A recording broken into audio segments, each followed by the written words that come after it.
So in this video, I'm going to be talking about Cathy and their function in the play, and also how you might incorporate some of the different skills for that. So firstly, to talk about Cathy, just generally, we nickname her Psycho Cathy because she has a lot of moments. My year sevens, we're reading DNA for the first time, so she gives a bit pick-me energy, and I kind of see where they're coming from when it comes to our girl Cathy. So first thing to acknowledge is Cathy's point of view about everything that's going on is that she is excited. She thinks it's the greatest thing ever. It's the most interesting thing to happen. So the fact that she is excited and seeing this as an opportunity kind of shows her perspective on everything and where her morals sit. That is ultimately giving us signs in Act 1, Scene 3 and in Act 2, Scene 3 that she wants to be more. She wants to be violent. She wants to be the leader. She is the most chimp-like person in the whole play, if you're referencing how Leah talks about chimps and bonobos in Act 1, Scene 4. So the fact that she's saying things like, I'm not saying it's a good thing, but in a way it is. And then also this is exciting. Should I get on the telly? Should I ask for money? And stuff like that. So that character arc then shifts as she then goes on into Act 2, Scene 3, where she uses her initiative. Cathy. The whole point of the plan, of Phil's plan, is that basically it was meant to be a wild goose chase. There was meant to be so many bits of evidence that the police wouldn't be able to solve what was going on. However, Cathy had to mess it up because she wanted to do good. She wanted to go up in the rankings. She wanted to be Phil's number 2. Maybe replace Leah, I don't know. But the fact that she uses her initiative kind of proves that she has the confidence to lead, but not necessarily the capacity to lead and make decisions. So she uses her, I'm going to put in quotes, no idea if that's spelled right. Anyway, that says initiative. If it doesn't, sorry. But anyway, moving on. We get to Act 3, Scene 3. And all of a sudden, there's this time jump that shows that she is the most violent person now. In that she's been threatening to gouge Adam's eyes out, and she slaps Brian, and that violence is her finding her way of making authority. If no one's going to listen to her plans and her schemings like they do with Phil, she is going to physically make them listen to her.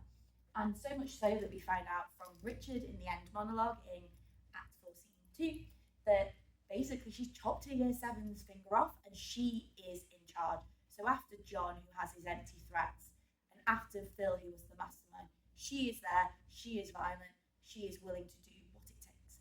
Also the fact that that Phil, who's really observant, noticed this changes in Cathy and is like, I know she will actually do what needs to be done. She understands that Adam needs to die in Phil's mind, and to protect the group, she's willing to do it. And the fact that she enjoys it is crazy. Hence why we call her Psycho Cathy.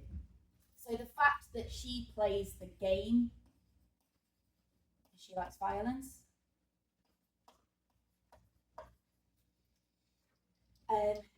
She's there as that kind of, she's not morally grey like Phil is.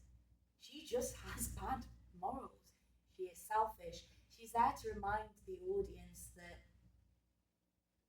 there are some people that don't have empathy at all. Like I said, she is the most chimp-like out of all of them. In terms of performance skills, because there is this shift in her personality, I think it's really important that the actor shows this shift. So, if we're talking vocally,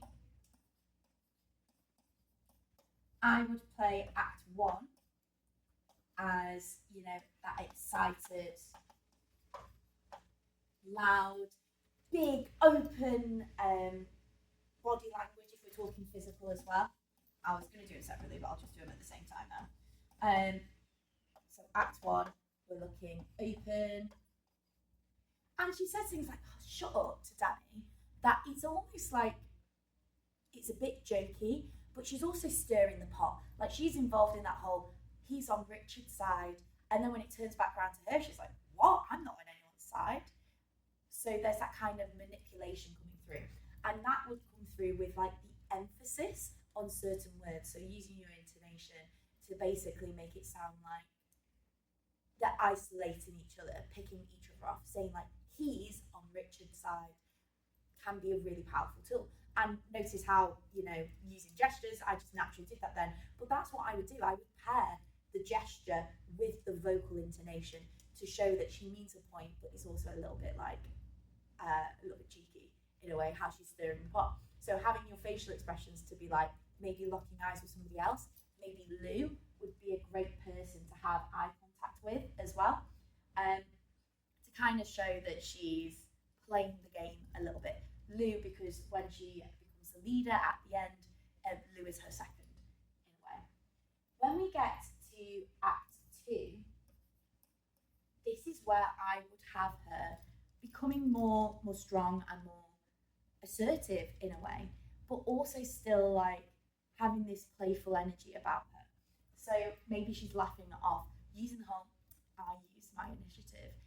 That's why I'm saying it's pick me. It's like, it's making the group look at her for what she's done. She wants to be a celebrity, so having the attention on her, you could say that this is attention-seeking behaviours.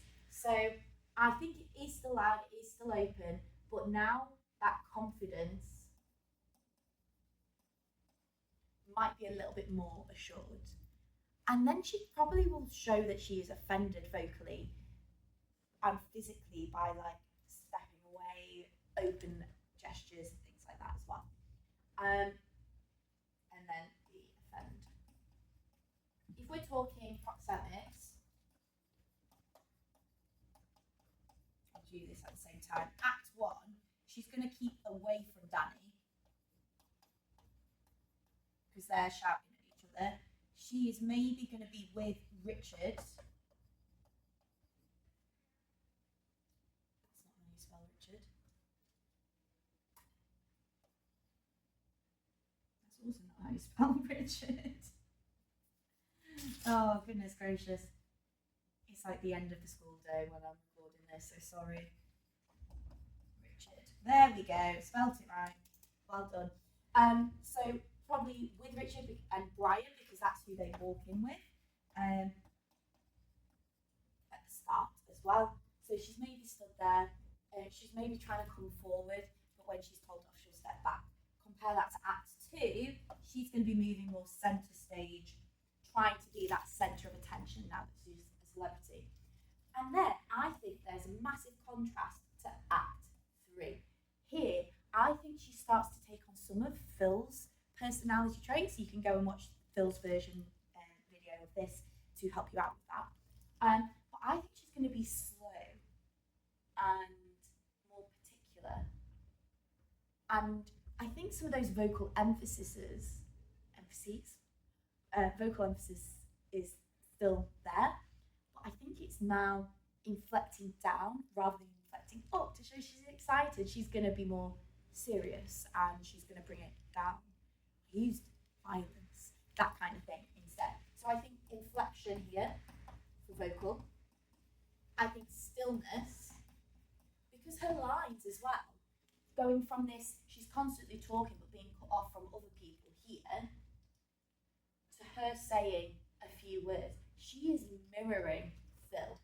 So this is like Phil. So she is stepping up at the end. In terms of proxemics, I think she's going to be on her own, keeping that space. But rather than her kind of backing away like she might be at the start, she is on her own, so she's observing. Like I said, she's trying to film, but also she's trying to draw that attention and that power in the other way, from this pick me energy to more I command your attention kind of energy. Now, if we're moving on to design skills, if we're talking about costume, I think colours, I think black and red could be really great here. So black to show this kind of hard edge to her that is coming out, but also red as well to symbolise the kind of violence that she's got coming towards the end of the play. But a lot of the time, students that I've taught like to put her in a leather jacket.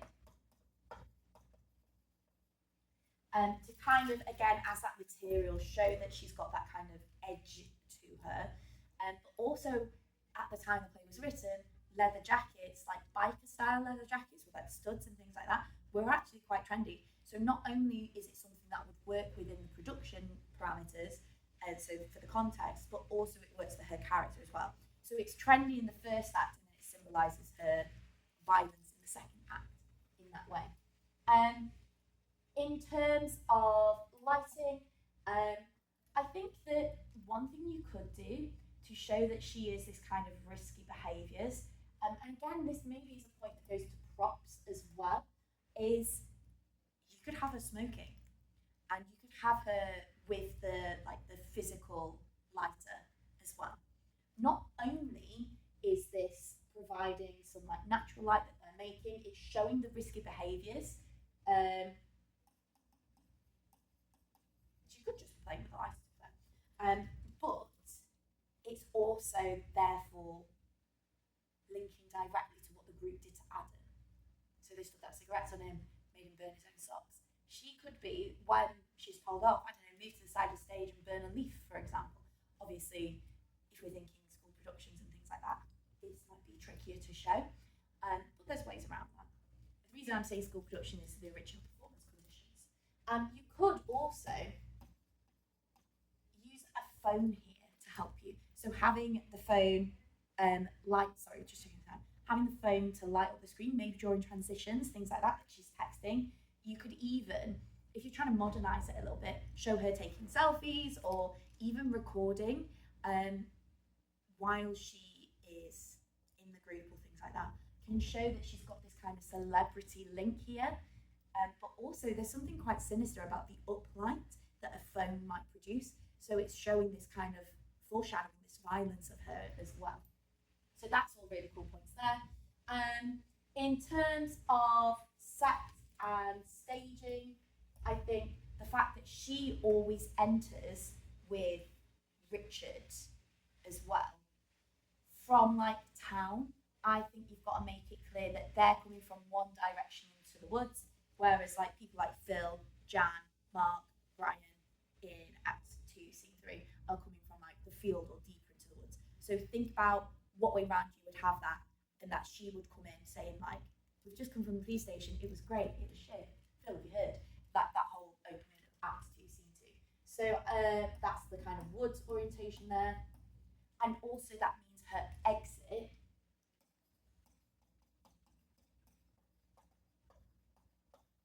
when she takes Brian back to the hedge needs to be like deeper into the woods, however you show that. And in terms of sound and music, I suppose you could link that to the phone again. Like if you're thinking like original context, if you're thinking like hoodie culture, like public offences and ASPOs and things like that, you could have her literally like blasting her music as she's walking in. So the whole group stop and then they'll turn it off and then say their lines. Could be something interesting to play around with. I can totally see her like listening to if you're going like original, like some Britpop, like early grime, like N-Dubs kind of thing, might be a bit of an old reference for you guys, or modern grime if you're going like more recent, so that kind of thing could work really nicely for her. I also think as well, I forgot to mention here, for set and staging, she's like a character that when she speaks, she wants to be centre stage, she wants the attention. So especially in the showing initiative bit, have her move centre stage and have everyone looking in at her, because that is ultimately what she wanted. And then I would contrast that with Act 3, that she's on the edge until Phil starts talking to her, and then she slowly walks in. And that's the whole when Leah's like frantically like, Phil, stop, Cathy, no, all of that kind of stuff. So yeah, that's the kind of overview for Cathy and her function in the play and all of those things. This is going to massively help you with the 12-mark question where you're talking about character arcs and characterization, and also obviously these can help you with your acting or design for her as well. So hopefully that was useful, and as always, best of luck, break a leg with the exam coming up, and watch out for the other videos to help with this. So this is knowledge, go and learn the skills in the other videos as well, because you know if you learn the formula, it's really easy to get marks. So good luck with the exams coming up soon, and bye.